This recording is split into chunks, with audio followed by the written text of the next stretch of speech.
Hey guys, what's going on? My name is Gordon Mass, and welcome to another episode of the DIY Wrestling Podcast for Smackdown Live. I'm glad you guys are back. Excuse me, just looking for the way to get back to the camera where I can see myself again. There you go. Okay, so Smackdown Live tonight. Well, not tonight, yesterday night. It is early morning here, as you can obviously see by the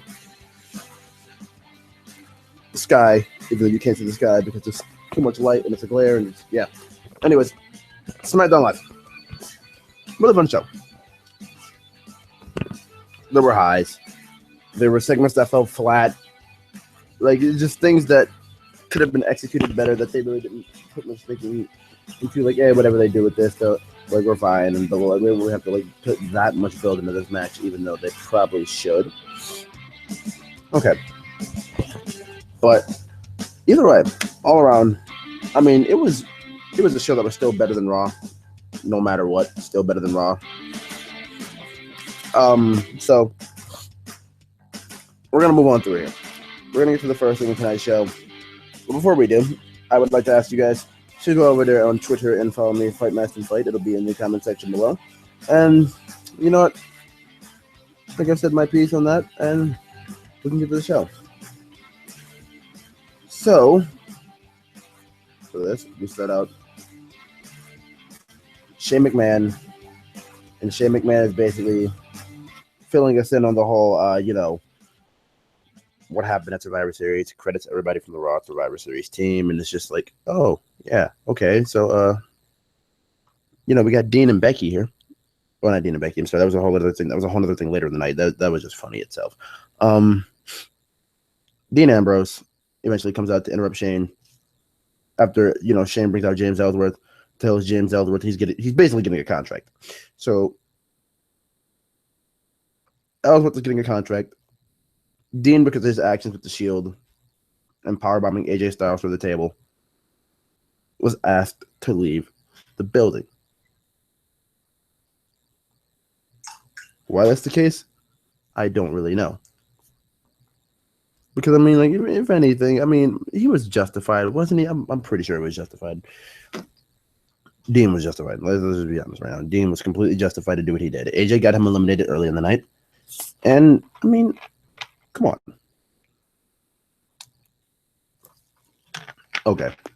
So, with that being said, we'll move on here, and we'll get to the piece where Ellsworth gets his contract, and AJ comes out, tells Ellsworth, you didn't earn that contract. You were given that contract. And yeah, that's basically about that. And it results in a ladder match later tonight. Ambrose is banned from the building, but we'll get into that because that was the best part of the night, honestly. Ambrose banned from the building. AJ versus Ellsworth, ladder match for Ellsworth's contract. AJ gets it, he rips it up. Ellsworth gets it, he signs it, and he's a part of the SmackDown roster. I mean, I'm fine with this. I'm fine with this because, I mean, it does no real harm. AJ Styles, if he lost, wouldn't be getting pinned. And Ambrose will probably have something. Like, James Ellsworth is just being used to further the story between Dean Ambrose and AJ Styles. Excuse me. That is the unique way I see it. Like, if you're looking at it from a perspective, Ellsworth is a cog in the machine of the Styles and Ambrose feud. Like, obviously, Styles doesn't take Ellsworth serious. Ambrose doesn't even take Ellsworth serious. Ellsworth is just Dean's friend at this point. Like, no.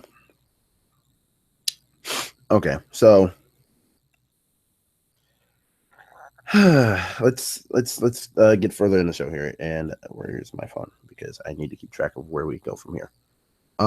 So after this, and let me just make note of after the segment ended, Dean got back in the ring and celebrated with Ellsworth, and everybody's wondering, like, wait, didn't you just get kicked out? But yet Dean was back in the ring. Okay, so the first match of the night, we got Kalisto versus The Miz. And this goes down, honestly, because Miz cost Kalisto a chance at the Intercontinental Championship. That's exactly why this goes down. Miz cost Kalisto. I said Miz. Corbin cost Kalisto a shot. So Miz gets punished for it and has to give Kalisto a shot. That's just out of nowhere. Like it really is just out of nowhere. So the first match we get is the Miz defending his Intercontinental Championship against Kalisto, and Kalisto loses because Baron Corbin came out. There was obviously some weird panning issue with the camera where they didn't really know when Corbin would come out. So I'm just like, okay, all right. That's a thing that just happened. Corbin eventually does come out, gets kicked by Kalisto, really just doesn't sell it at all. Allows Miz to get up and hit the skull crushing finale. Whew, excuse me. And that was really it. So, I mean, and Miz after the match got super kicked by Ziggler. And if I didn't explain to you guys, Miz and Daniel Bryan had a little thing before this where Miz basically said it's Miz giving, and Miz's Miz giving present from Daniel Bryan was that title match. So that's not really a Miz giving gift, Daniel. That's just you being a prick. Like it's just, it honestly is just Daniel Bryan being a prick. They're like I don't like the Miz, so I'm going to make him defend his championship. Now come on, Daniel, get it together. Up next, we get our next Dean Ambrose interruption because he was telling Shane on his way out, I'll get you some food.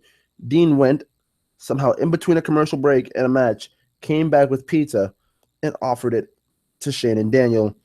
Shane, can you please, leave the building? I told you to leave the building. Dean just basically doesn't want to basically tell Shane in the kindest way possible. Like, let me explain this really quick to you guys. So in school, when I was in high school, whenever teachers yelled at me, I realized I'm not going to do what other kids do. Swearing at them gives you all the ammunition, or gives them all the ammunition to get you in the most trouble possible.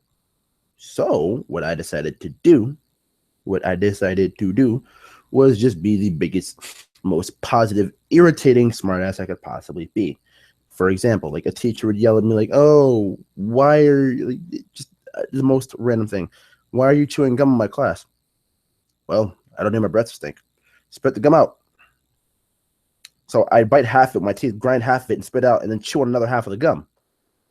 And I'm like, they're like, I told you to spit the gum out. You didn't tell me to spit all of it out. Like, duh. And after that, I get a security call. And they're like, for what? Like, I followed your directions. I'm not being insubordinate. And then I literally get sent to my principal and come back not in trouble. Like, just clear a charge. Like, ha. All right. Otherwise, we have, other than the Ambrose saying, but this just leads to Ambrose. Like, this is just me just saying, like, this is me saying this because I could totally relate to Dean Ambrose in this case, because Dean Ambrose is literally being the smart ass that I am. And I love it, dude. I love it. All right. Well, up next we get not Ambrose. Where are we going here? We have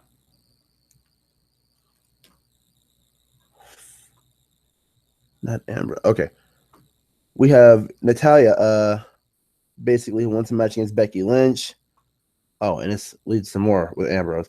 Yeah, Natalya who wants a match with Becky Lynch. Because like when Dean is sitting there with the pizza, Natalya wants a match with Becky Lynch. And she basically says, hey, Becky's the reason we lost, blah, blah, blah. When Natalya should have never been in the match to begin with. And she's probably the one who attacked Nikki to begin with.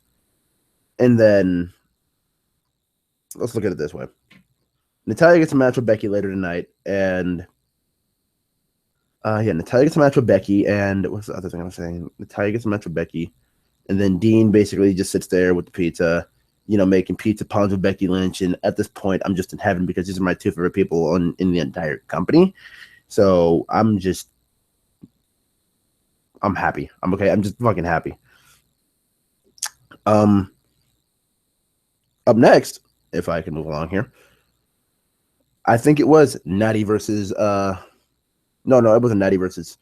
It wasn't Natty versus Becky. It was Tag Team Turmoil, and let's just put it like this: it started out with the Hype Bros versus I can't remember who, the Hype Bros versus somebody, and the Hype Bros eliminated that somebody, the Ascension, and then Breezango came out, aka Febreze. We already know how that works. Febreze eliminates the Hype Bros, which is honestly cool to me because I didn't think they'd let them get that one over them. So I'm glad they gave these guys a little something here. Um, Up next, we get Alpha and Alpha basically at some like just they had a little bit of like Breezango had a little bit of a fight here. I gotta stop calling him Breezango. Febreze had a bit of a fight here, and they basically pinned. They pinned him. They pinned Breezango. And then the Vaudevillains come out, get them ass cheeks spread wide open immediately, and just get completely just wiped out. It's just over for the Vaudevillains. They have completely fallen off the face of the galaxy at this point. Not the face of the planet. That's a little nice. The face of the galaxy. The Vaudevillains have fallen from grace. If they were even in, they weren't even fall. Look, the Vaudevillains were never in grace to begin. They were former NXT tag champs because Blue Pants was a thing. Blue Pants was a thing. Blue Pants got over. And that's probably, that's probably a bit of an inaccurate statement, but still, like their tag team championship reign never mattered. It was the prelude to the Revival becoming tag champions. It's a story that's not even explainable right now. And we get the heel Usos. Heel Usos eventually get knocked off by Alpha, which leads to Randy Orton and Bray Wyatt facing. Well, Randy Orton and Bray Wyatt cutting a promo saying they're gonna be. I guess it's Orton and it's Orton and Harper. No, it's Orton and Wyatt. We're going to be facing American Alpha next week. So I honestly think Orton and Wyatt can win tag team turmoil and then go on to go over Rhino and Slater. And at that point, Rhino and Slater have to be beat. You have Bray Wyatt and a 12-time world champion, Randy Orton. You can't make them lose here. Okay. Up next, we have what do we have here? Oh, yeah. We have Becky Lynch versus Natalya. And this basically leads to Becky Lynch beating Natalya, Alexa Bliss getting up from commentary, hitting Becky with a DDT. Now, see, this is basically a paint by numbers match for TV, and it was just like it was nothing special, but it wasn't bad by any means. But here's the problem. When you're building up this whole thing with Alexa Bliss using a DDT on Becky and like trying to like really make that her thing as a finish. First of all, DDT in 2016 as a finisher just doesn't work. I don't care if there are women. Oh, the woman got that woman got her head planted. I talked about this a while ago. I think it was like the last Raw review I might have done when it came to Bayley when she got pulled with the ropes by Dana Brooke and her head smacked the mat. Even though Dana Brooke was supposed to put her feet on the ropes, it's still like no matter what, even if you're getting dragged off of something and your head is just smacking the mat like with a DDT. In 2016, I don't buy that. When you have fucking people kicking out of reverse ranas where they get planted in their head at like a way faster speed than DDT, or you have people fucking getting speared about 4 times a match and getting up from that shit, or you get curb stomped and then kick out of that shit. Like in the world of wrestling today in 2016, where finishes are chaotic and out of control, you don't buy that shit. And then if it happens, it just makes that person look weak. I don't buy the DDT finish. Alexa Bliss has Twisted Bliss for a reason. That's a move that I like. It's a top rope aerial move where she twists herself, and like the way she lands could really like hurt Becky Lynch's ribs. I could buy that. It's a believable finish, and if she could just lay her out, hit her with the backflip knees. I forgot what that's called. I forgot what that's called. The backflip knees that she does, but she did have a name for it at some point. If she could just do that and then hit Twisted Bliss, that'd be wonderful. But that's not going to be the case. Okay, so up next, we get Daniel Bryan walking backstage, telling Baron Corbin you shouldn't have been involved in Kalisto's match. Basically telling Corbin, fuck you, you have Kane tonight. How about that? So when the match never really gets anywhere, we get Kalisto coming out and getting in Corbin's match. Now, this is where I don't know what to even think of Kalisto at this point, because Kalisto comes in with a chair and tries to brutalize Corbin. I get that this dude came in and interrupted your match. I get that this dude came in and ruined your Cruiserweight Championship shot. But at no point do you have to try and like really retaliate and beat this man to the point where he can't even anymore at this point. Like Kalisto should not be showing this kind of aggression as a babyface. He should be showing fire in the fact that he's not backing down from Corbin. But I just can't get behind Kalisto trying to murder Baron Corbin.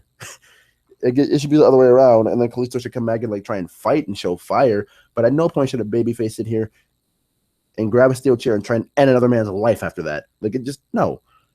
Because Kane at the end, eventually after Kalisto interfered, did chokeslam Corbin. Corbin got out of the way, got back in, basically got been terminated by Kalisto. He got, yeah. So after this was over, well, not even after. So I have a point to make on Kalisto, like because most people are starting to like really fall off on Kalisto and think like he's not that good. I've seen this man as Samurai del Sol. I know how good this man is. Just the sad part about it is, I just think him and the WWE just doesn't click. It's like the same as Apollo Crews. Just neither of them really click. And Kalisto is like legit. Kalisto was decorated in NXT as a tag team worker with Sin Cara and the Witch Dragons, and that just to me that was all right. I could deal with that, but singles Kalisto so far just hasn't been booked in a way that I figured I'd be interested in, honestly. So maybe we'll see him on 205 Live next week, and that'll probably work for him. But I doubt it. And speaking of 205 Live, next week 205 Live, Rich Swann versus Brian Kendrick, Cruiserweight Championship. Okay, so up next we get here. I'm losing my track. Okay. Oh yeah, I mentioned the Alpha thing. It's main event time. So up next is James Ellsworth versus AJ Styles in a ladder match for James Ellsworth's contract. And long story short, Dean Ambrose comes in this time because we're in Ottawa, dressed as an Ottawa Senator, you know, of the hockey team, Ottawa Senators, has a jersey and a goalie mask on, and comes in, tries to help Ellsworth up, and then AJ Styles hits him with a forearm and just says, "Not today." And then Ellsworth, you know, knocks AJ off a ladder. AJ tries to get back in the ring. No chin music. AJ stuck in the ropes, and Ellsworth beats this man, AJ Styles, for a third time. Which every time Ellsworth just beats this man, I just think John Cena couldn't even do it once. In a singles match at that, I'll say, because he has pinned AJ once, but that was a 6-man tag.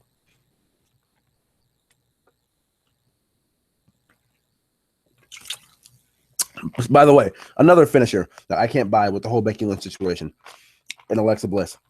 AJ Styles, in his match with Cena at SummerSlam, kicked out of a fucking Avalanche AA. Incredible. Okay. Incredible, people. All right. So with that being said, Dean Ambrose, like I said, did come out. James Styles with no chin music, and he's going to get a WWE World Championship shot at some point down the line here. Okay. So with that being said, I hope you guys did enjoy this. Remember to leave a like on this video if you already haven't. Subscribe if you're not subscribed. Give me a second here. For more of that WWE goodness on my channel. And I'll catch you guys next time. Thank you guys for watching, and see ya.